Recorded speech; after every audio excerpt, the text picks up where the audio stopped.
All right. Hello and welcome. Today I'm doing one of the digital leadership segments, and I've got a special guest that I'm going to introduce in just a moment.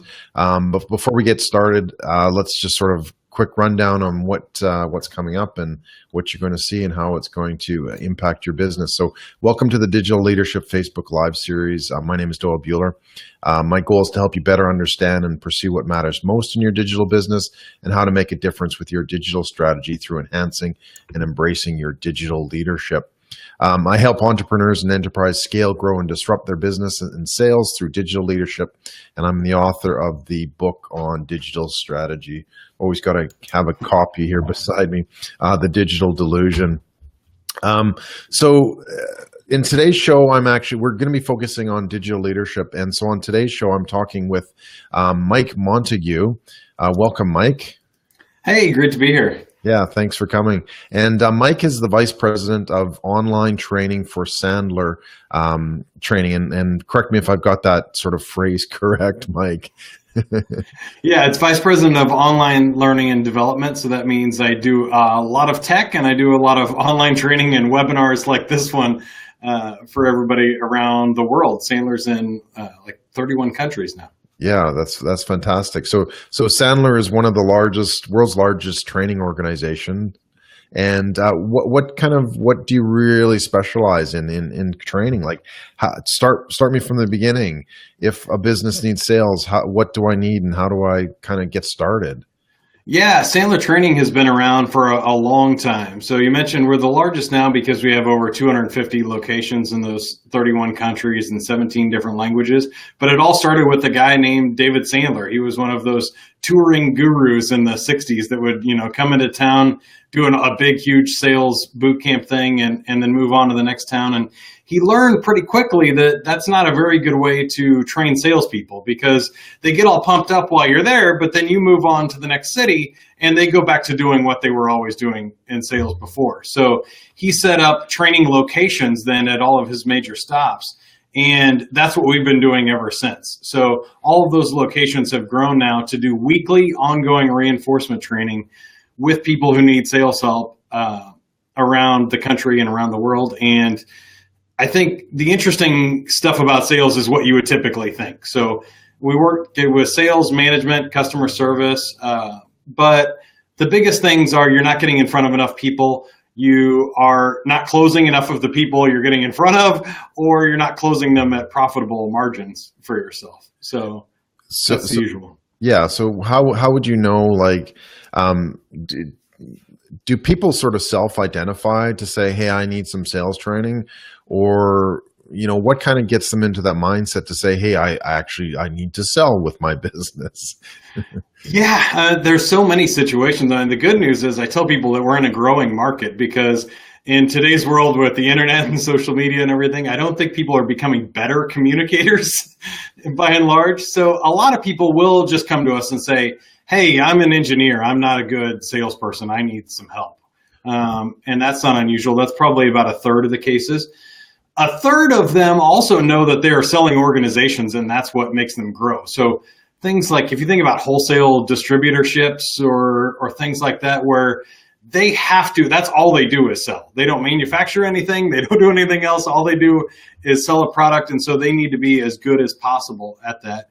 And then the third one kind of comes into either, could be small businesses or even large corporations that realize that something isn't right, that the market is larger than they're currently tapping into. Maybe a competitor has changed or released a new product, or maybe there's digital disruption in their market and they say, we need to do something differently. And then those trigger events cause them to reach out to us. Yeah. Okay. And so do you find that there's like a fundamental thing that they're looking for? Like, is it, I don't know, how to cold call? Is it how to, develop leads? Is it how to social sell? Like, what are people looking for? I think there are some popular ones. In general, everybody's different because everybody comes in with a different skill set. So they might be worried about prospecting because they are having trouble getting enough in front of enough people, or they're in an outside sales door swinging position. they might be worried about social selling because they're in a changing market or they have a large audience or something they want to reach out to. But in general, I would say those are probably the top ones: are prospecting, social selling, how to use technologies or CRM tools and other things in the sales process, or they're really having trouble with closing and price negotiations. And so a lot of people get beat up at the end of the month or at the end of a deal because they're getting beat up on price and they're getting shopped by people that get bids. So a large portion of our trainees are people trying to move from bid work to negotiated work. So rather than just throwing out a price, how do I actually negotiate a contract outside of a bid process to close sales? Right. And so can you walk me through some of the training that you would go through? Yeah, the process or what you would learn. Yeah, well, what we would learn. Yeah, absolutely. Okay. I'd love to know what can you learn?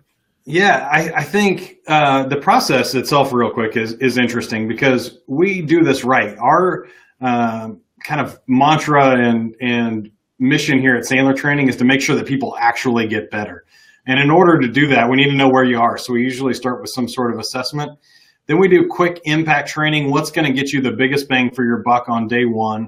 Then we go into some kind of ongoing reinforcement. And level 4 is accountability and personal coaching. But inside of those subjects, it could be anything. You and I really like the social selling space. And if we were diving into that, it's not rocket science. It's how to identify the right people. How do I start more interesting sales conversations? How do I qualify those prospects to make sure that they're right for me and I'm right for them?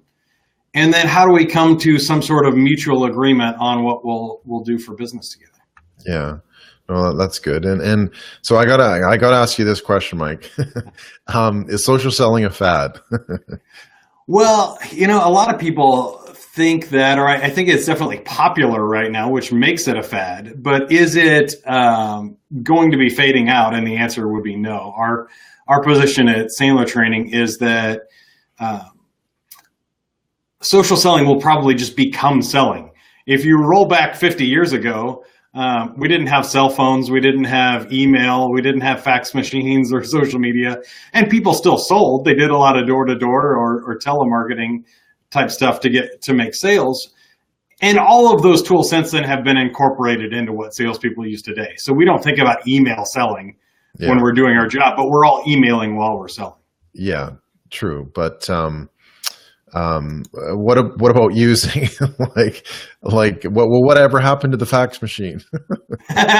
Yeah, some of them do fade out, right? We figured out a better way to do that, but we're all still using the phone, even though email came out. We're still using the email, even though social came out. And I think that social will be something that will stick around because it looks like it's not going anywhere in our culture, right? Then that's really what we're talking about is how do we use the best communication tools to have the best conversations in our culture? Some markets don't use LinkedIn. Some markets, in China or something won't be on Facebook. And so you're going to have to find other ways to communicate. But I think there'll always be something in this internet world that will involve interpersonal communication. And so what are some of the tacks that we should take in terms of developing that whole social selling platform? Like where should we start? Well, I think when you start in social selling, you really want to make sure that you're doing the basics right first. A lot of people still are going with the wrong approach, so the wrong strategy, and they're not seeing results because they're running up the wrong hill here.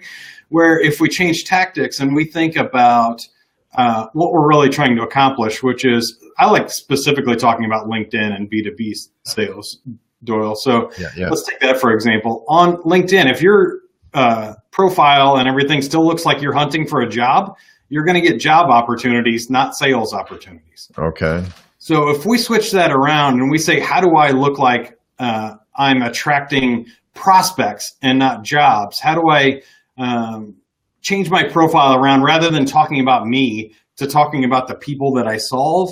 A lot of those things will start setting you up in the right position to be successful when you start social prospecting or social selling. Okay, so it kind of starts with your social profile then, and I assume you're talking like LinkedIn kind of thing. Is that? Yeah, any of your profiles, you can do the same thing. I would start by introducing yourself, looking professional. And, if you look at my picture on Facebook or LinkedIn here, I'm going to look very similar to what I look right now, except for I don't have the glasses on because I don't need to read when I'm posing for pictures. Oh, okay. But I'm going to look really similar. You're going to be able to recognize me. This is how I would show up at a live networking event.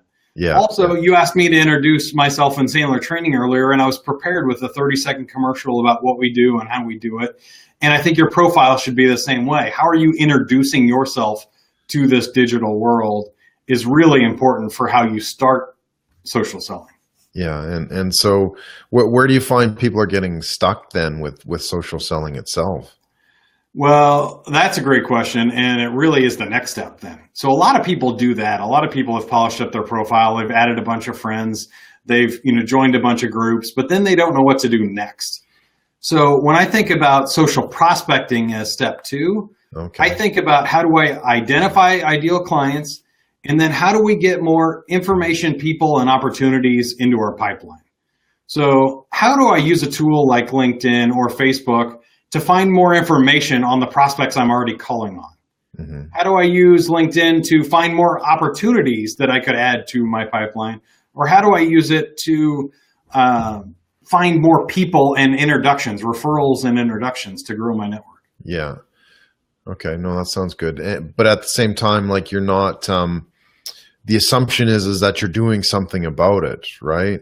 Yeah, exactly. Like you're still active, like you call it whatever you want, but at the end of the day, my understanding from what you're telling us is that, yeah, you still need to be active. Like you still need to do work on your profile. You still need to sort of seek out those people. Then you need to follow up with them. And how do you recommend doing that? Or getting in touch with them? Like, what do you recommend going from there? Yeah, absolutely. I think you nailed it. In Sandler, we have a term of active versus passive prospecting.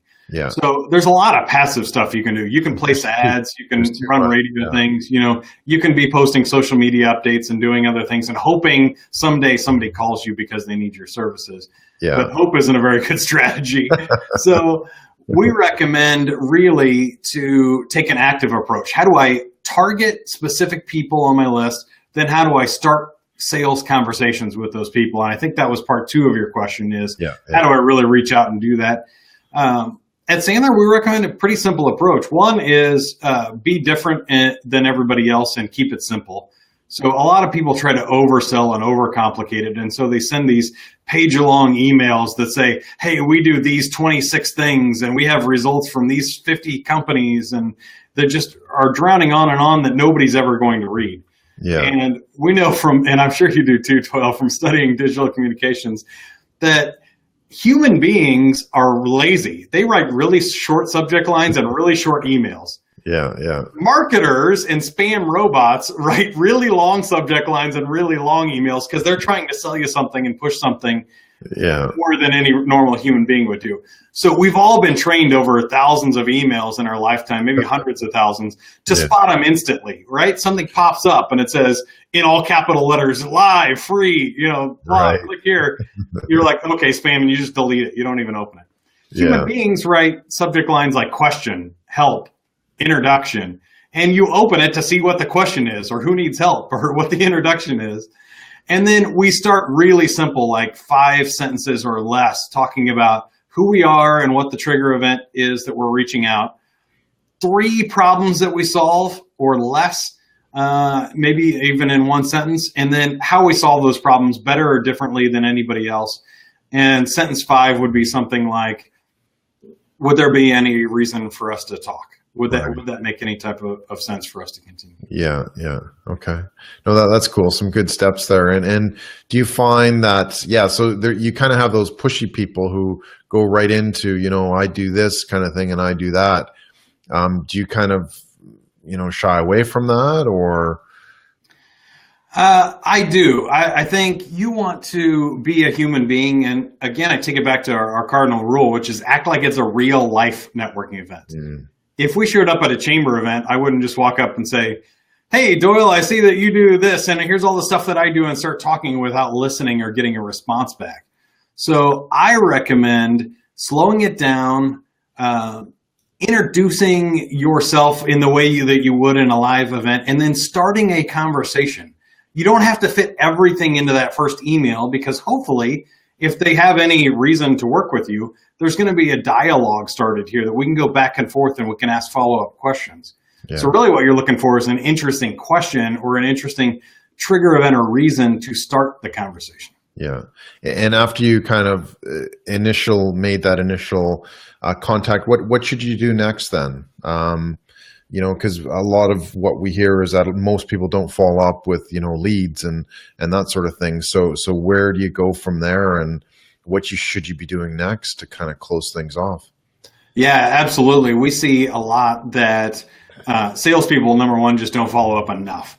All the surveys and industry averages say most salespeople make 1.5 tries to contact a prospect, which means, some people don't try at all to follow up, which is ridiculous. Yeah. Some people try once, and then about half will try 2 or more times. But the good news is your chances of getting an appointment or having a conversation with this prospect increases through the first 6 attempts.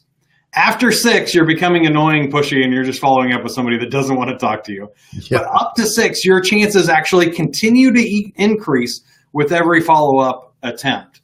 And so we recommend doing a sequence of about 6 follow-ups and alternating those between different methods. So depending on if you're getting no response, you're probably going to want to leave a message, send an in-mail, maybe try text or email outside of social, and alternate those until you find the one that works. What we found is everybody has their favorite one to respond to, and as soon as you can get that into the conversation, find out what that person's preferred method of communication is. Okay. So, Doyle, I know already in our conversations, we've used about 3 or 4 methods, but it seems that both of us communicate frequently and easily on Skype. Right. And so if we need to get a hold of each other, that's probably the easiest way to get a response. But if I keep leaving 6 voicemail messages and you don't return, why am I continuing to try this tactic that doesn't work, right? Yeah. Change it up and try something else. For sure. And who still uses voicemail? Yeah, nobody's checking those things. It's like the fax machine. Exactly. Cool. And then outside of that, I think don't be afraid to take it offline. So a lot of people make the mistake of thinking because somebody reached out online that it has to stay there. Yeah. And so I think you wait for the appropriate moment. But if somebody's saying, hey, I need your help, you don't wait for a week for their email response. Call them up and say, hey, how can I help? Right? They've given you permission to. Isn't that like online dating? Yeah, exactly. Yeah. I'm a little bit rusty on that. So yeah, me too. I've been off the market for 8 years, and that's when most of the online dating is. But I think it's a great analogy, though, is what you're trying to do is get enough interest to get a conversation, to get a phone number, right? And then enough interest on the phone to get a meeting. And then enough interest in the first meeting to get a second meeting. And then somewhere down the line, you get married and life is great, but not on that first Facebook message, right? Yeah, no, true. Yeah, exactly.